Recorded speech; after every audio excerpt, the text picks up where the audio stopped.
弟兄姊妹平安，今天是2024年12月5号。今天的经文是路加福音第1章68节到79节，马拉基书第3章第5节到12节，腓立比书第1章12节到18节。今天要跟大家分享的主题是捐或是献。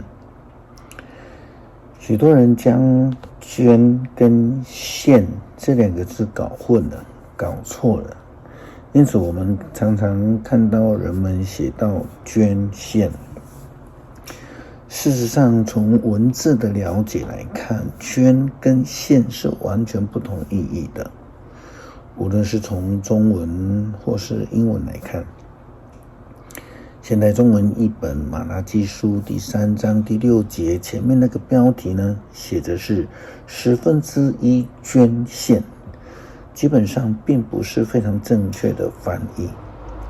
我们如果从英文的 NIRV 的标题来看，那是写着 Do not steal from God， Do not steal from God， 这个跟台语汉字的翻译是非常相像的，它的意思就是说不要偷上帝的东西。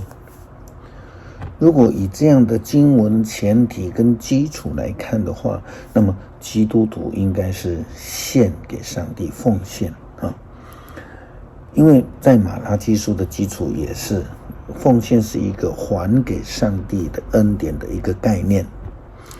那么捐呢？捐就有一点点由上而下，有一个能力者的帮助，捐给需要帮助的那种优越感。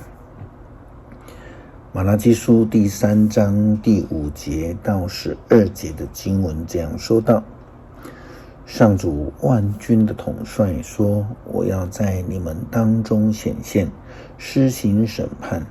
我要立刻作证，指控那一些行巫术的、淫乱的、作伪证的、克扣工钱的、剥削孤儿寡妇的和欺负外侨的。我要指控所有不敬畏我的人。我是上主，我不改变。所以你们这些雅各的后代还没有完全失落，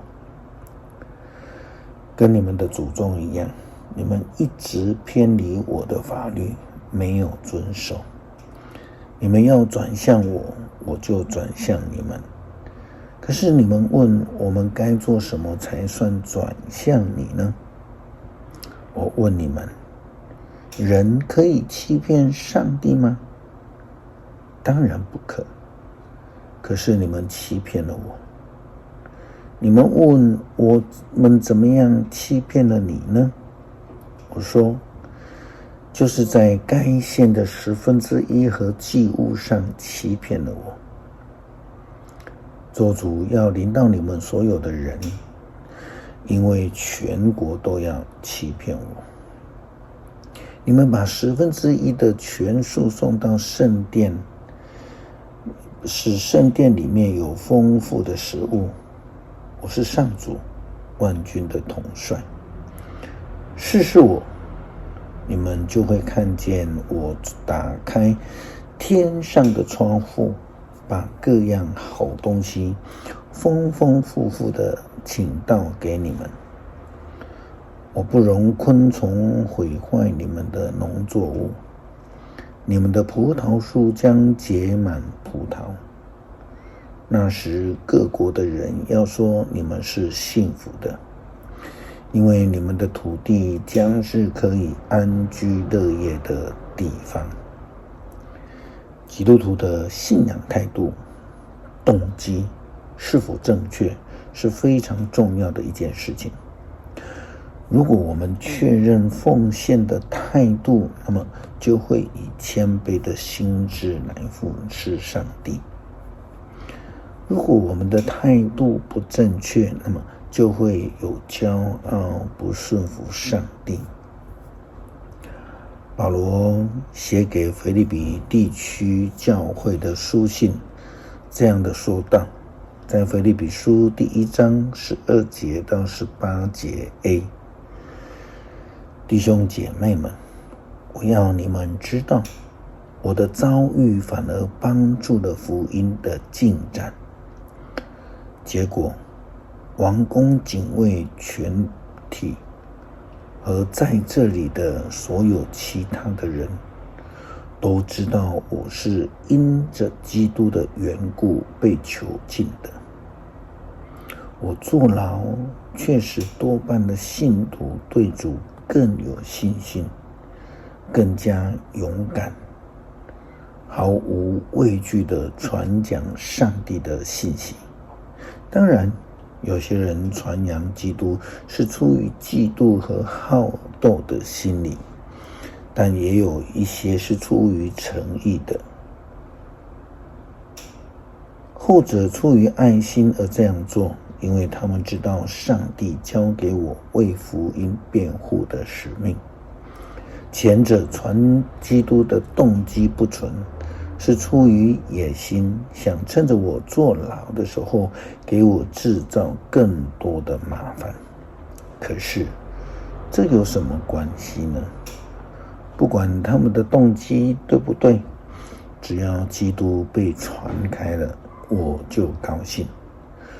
奉献是出于诚心实意，是出于甘心乐意，是为了要感谢上帝的恩典，还给上帝的恩典，而不是要用这个骄傲的态度来捐给上帝，捐给教会，捐给穷人，甚至有人假借宗教的名义为自己谋利益。路加福音第1章68节到79节，让我们歌颂主以色列的上帝。他眷顾他的子民，释放了他们。他从他的仆人大卫家中为我们兴起了一位全能的救主。古时候他借着圣先知们说过，他要拯救我们脱离敌人，摆脱一切恨恶我们的人的权势。他要向我们的祖宗大施仁慈，并记住他神圣的约。他应许我们的先祖亚伯拉罕，立誓要拯救我们摆脱仇敌，使我们一生一世坦然无惧地在他面前，以圣洁和正直侍奉他。我的孩子啊，你要被称为至高上帝的先知，你要做主的前驱，为他预备道路，要告诉他的子民，由于他们的罪蒙赦免，又将获得拯救。我们的上帝慈悲柔和，他使救恩的曙光照耀我们，又从高天光照一切生活在死亡阴影下的人，引导我们走上和平的道路。恳求上帝赐下你的恩典，让我们明白服事必须是甘心乐意、诚心实意的献上，无论是献自己、献时间、能力或是金钱，因为我们是先蒙恩后受呼召来献上自己服事上帝。求主帮助我们成为好又忠心的仆人。祷告是奉主耶稣基督圣名求，阿们。